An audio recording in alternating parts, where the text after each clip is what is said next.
And ఇప్పుడు topic FS module.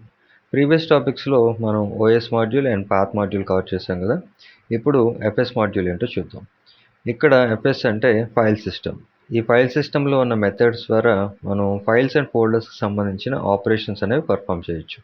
అంటే files are folders create చేయడం కానీ, లేదా ఫైల్ లోపల కంటెంట్ రీడ్ చేయాలన్నా, లేదా కంటెంట్ క్రియేట్ చేయాలన్నా, ఫైల్స్ని మోడిఫై చేయాలన్నా, లేదా ఫైల్స్ని డిలీట్ చేయాలన్నా, ఇవన్నీ కూడా ఈ ఎఫ్ఎస్ మాడ్యూల్ ద్వారా మనం డైనమిక్గా పర్ఫామ్ చేయొచ్చు. అది ఎలాగో ఇప్పుడు చూద్దాం. సో ఫస్ట్ ఆఫ్ ఆల్ నేను విజువల్ స్టూడియో కోడ్లో ఒక ఫైల్ క్రియేట్ చేసి దీనికి ఇండెక్స్ అని ఒక పేరు పెట్టాను. ఇది ఒక జావా స్క్రిప్ట్ ఫైల్ కాబట్టి .js ఎక్స్టెన్షన్ ఇచ్చాను. తర్వాత మనం ఎఫ్ఎస్ మాడ్యూల్ మీద వర్క్ చేయడానికి ఒక వేరియబుల్ తీసుకొని ఈ ఎఫ్ఎస్ అనే ఒక వేరియబుల్కి రిక్వైర్ స్టేట్మెంట్ ద్వారా ఈ ఎఫ్ఎస్ మాడ్యూల్ని ఇంపోర్ట్ చేసి ఈ ఎఫ్ఎస్ అనే వేరియబుల్కి అసైన్ చేశాను. తర్వాత మనం ఫస్ట్ ఆఫ్ ఆల్ ఒక ఫైల్ క్రియేట్ చేసి ఆ ఫైల్ లోపల ఒక కంటెంట్ క్రియేట్ చేద్దాం. సో దానికోసం డెమో అనే ఒక పేరుతో ఒక టెక్స్ట్ ఫైల్ క్రియేట్ చేశాను. ఈ టెక్స్ట్ ఫైల్ లోపల నేను ఏదైనా ఒక content like hello everyone welcome to my channel అని ఒక సింపుల్ టెక్స్ట్ రాసి సేవ్ చేశాను. ఇప్పుడు మనం ఈ ఎఫ్ఎస్ మాడ్యూల్ ద్వారా ఈ demo.txt ఫైల్లో ఉన్న కంటెంట్ని అవుట్పుట్ చేయొచ్చు. అది ఎలా అంటే ఈ ఎఫ్ఎస్ మాడ్యూల్కి రీడ్ ఫైల్ అనే ఒక మెథడ్ ఉంది. Read file. ఈ రీడ్ ఫైల్ అనేది ఒక 3 ఆర్గ్యుమెంట్స్ తీసుకుంటుంది. ఈ ఆర్గ్యుమెంట్స్ ఏంటంటే ఫస్ట్ ఆర్గ్యుమెంట్ ఈ ఫైల్ తాలూకా పేరు, and second argument encoder, third argument ఒక ఫంక్షన్. ఇప్పుడు ఫస్ట్ ఆర్గ్యుమెంట్లో మన కంటెంట్ ఎక్కడైతే ఉందో ఆ కంటెంట్ తాలూకా ఫైల్ పేరు, మన ఫైల్ పేరు demo.txt. తర్వాత కామా ఇచ్చి నెక్స్ట్ ఆర్గ్యుమెంట్ ఎన్కోడర్, అంటే మనకు వస్తున్న అవుట్పుట్ని బైనరీ ఫార్మాట్లో కాకుండా స్ట్రింగిఫై చేసి డేటాని మనకు అవుట్పుట్ చేసేది ఈ UTF-8 అనే ఎన్కోడర్. ఈ ఎన్కోడర్తో పాటు ఇంకొక ఆర్గ్యుమెంట్లో ఒక ఫంక్షన్, ఇది యొక్క యారో ఫంక్షన్ తీసుకున్నాను. ఈ యారో ఫంక్షన్కి ఒక 2 పారామీటర్స్ పాస్ చేస్తున్నాను. ఫస్ట్ పారామీటర్ వచ్చి ఎర్రర్, సెకండ్ పారామీటర్ డేటా. ఈ డేటా ప్లేస్లో మనం ఏదైనా రాయొచ్చు. మనకు వస్తున్న అవుట్పుట్ని ఈ డేటా ద్వారా చూపిస్తున్నాను, అంటే ఈ డేటా అనే వేరియబుల్ ద్వారా చూపిస్తున్నాను. సో ఇక్కడ ఈ ఫంక్షన్ లోపల నేను ఒక కండిషన్ రాసి ఇఫ్ అనే ఒక స్టేట్మెంట్ తీసుకొని ఇఫ్ ఎర్రర్ అనేది వస్తే మనకి కన్సోల్లో ఆ ఎర్రర్ ఏంటో చూపించమని కన్సోల్ లాగ్ చేశాను. console.log error. In case error అనేది లేకపోతే అప్పుడు మళ్ళీ కన్సోల్ లాగ్లో మనకు వస్తున్న డేటాని అవుట్పుట్ చేస్తున్నాను. So console.log data. ఇప్పుడు సేవ్ చేసి ఇక్కడ చూడండి, మనం ఈ నోడ్ నుంచి వస్తున్న అవుట్పుట్ని చూడాలి అంటే టెర్మినల్ ఓపెన్ చేసి ఈ టెర్మినల్లో first of all node and output అనేది మనకి ఈ ఇండెక్స్ అనే ఫైల్ నుంచి వస్తుంది. కాబట్టి నోడ్ అండ్ ఇండెక్స్ అని ఇలా రన్ చేశాను.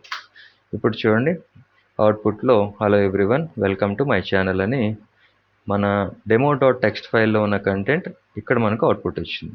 ఇన్ కేస్ నేను ఇక్కడ వెల్కమ్ టు మై ఛానల్ అని కాకుండా hello everyone my name is Kalyan అని రాశాను.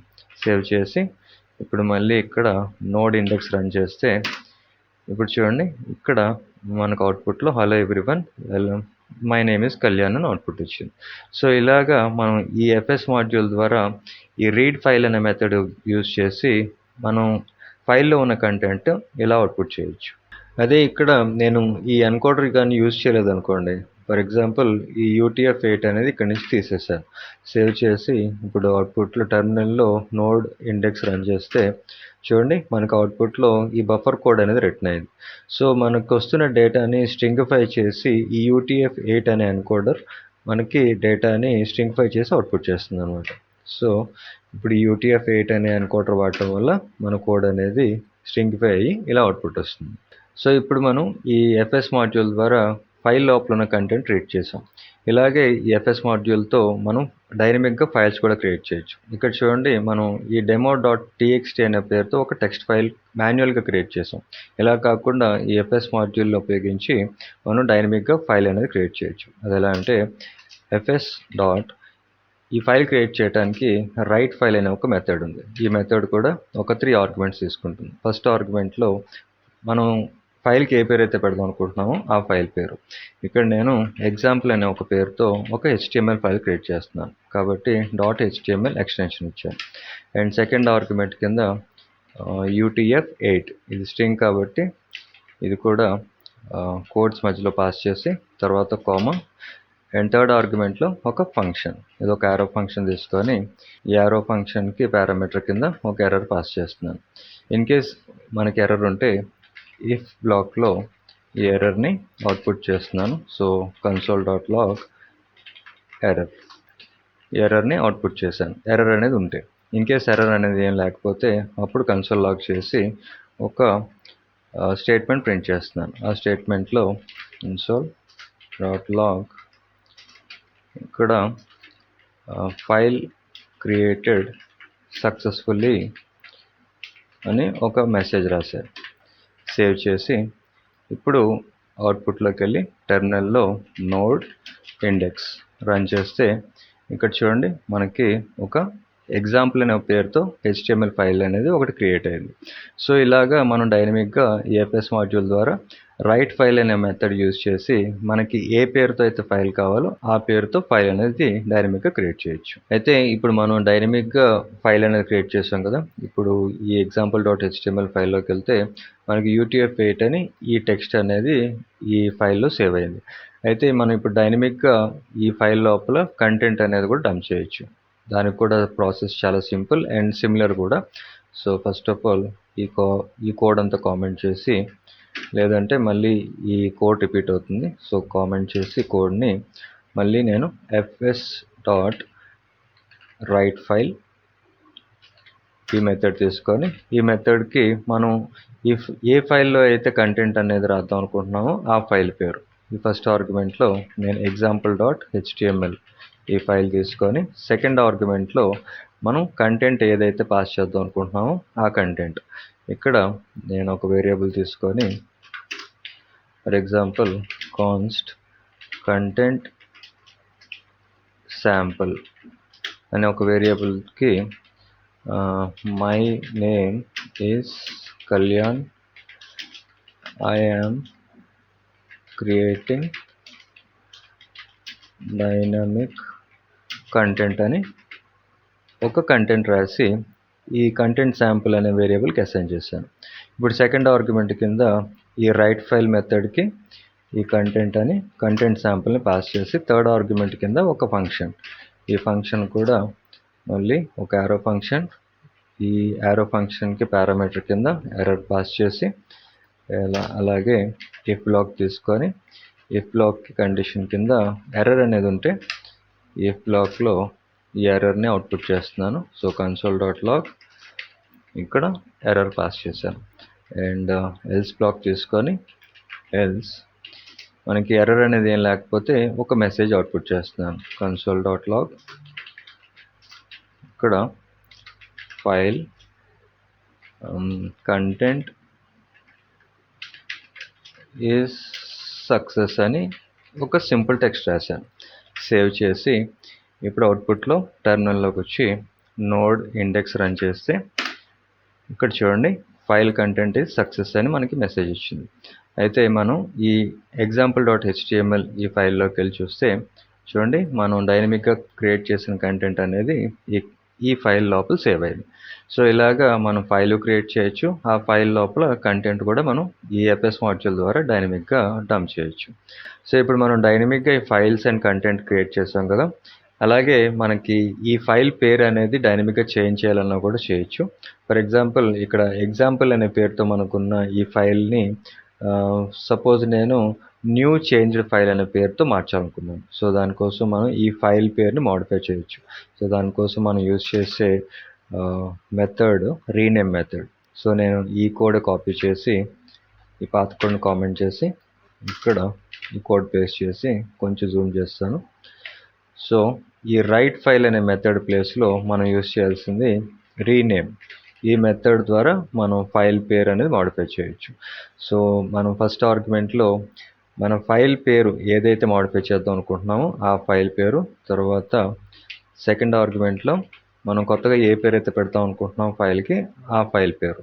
ఇక్కడ నేను న్యూ చేంజ్డ్ ఫైల్ అని ఈ పేరుతో ఒక జావా స్క్రిప్ట్ ఫైల్ అనేది క్రియేట్ చేస్తున్నాను. సో నెక్స్ట్ ప్రాసెస్ అంతా సేమే. సో ఇక్కడ ఈ ఎల్స్ బ్లాక్లో మోడిఫైడ్ సక్సెస్ఫుల్లీ అని మోడిఫైడ్ సక్సెస్ అని ఒక మెసేజ్ రాశాను. ఇప్పుడు సేవ్ చేసి ఇప్పుడు టెర్మినల్లోకి వెళ్ళి నోడ్ ఇండెక్స్ రన్ చేస్తే ఇక్కడ చూడండి, ఇంతకుముందు example.html అనే పేరుతో ఉన్న ఫైలు ఇప్పుడు న్యూ చేంజ్డ్ ఫైల్ అనే పేరుతో మారింది. సో ఇక్కడ కంటెంట్ కూడా సేమ్ అలాగే ఉంది, అయితే ఫైల్ నేమ్ ఒకటే మనం చేంజ్ చేసాం. సో ఇలాగా మనం డైనమిక్గా ఈ ఫైల్ నేమ్స్ కూడా మోడిఫై చేయొచ్చు. And next file deletion. ఈ ఫైల్ డిలీషన్ కూడా చాలా సింపుల్. మనం ఈ ఫైల్ అనేది డిలీట్ చేయడానికి యూజ్ చేయాల్సింది అన్లింక్ మెథడ్. నేను ఈ కోడ్ కామెంట్ చేసి ఈ ఎఫ్ఎస్ మాడ్యూల్కి fs.unlink అనే ఒక మెథడ్ యూజ్ చేస్తున్నాను. ఈ అన్లింక్ అనే మెథడ్ మనం ఆర్గ్యుమెంట్ కింద పాస్ చేసిన ఫైల్ కానీ ఫోల్డర్ కానీ డిలీట్ చేస్తుంది. సో ఇక్కడ ఆర్గ్యుమెంట్ కింద ఇక్కడ న్యూ చేంజ్డ్ ఫైల్ అని ఈ ఫైల్ని డిలీట్ చేద్దాం అనుకుంటున్నాను. సో ఇక్కడ న్యూ చేంజ్డ్ ఫైల్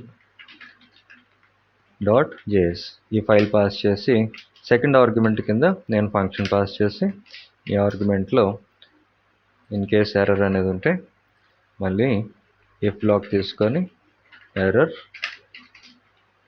console.log ఇక్కడ ఎర్రర్ పాస్ చేసి తర్వాత ఇన్ కేస్ ఎర్రర్ ఏం లేకపోతే అప్పుడు ఎల్స్ బ్లాక్లో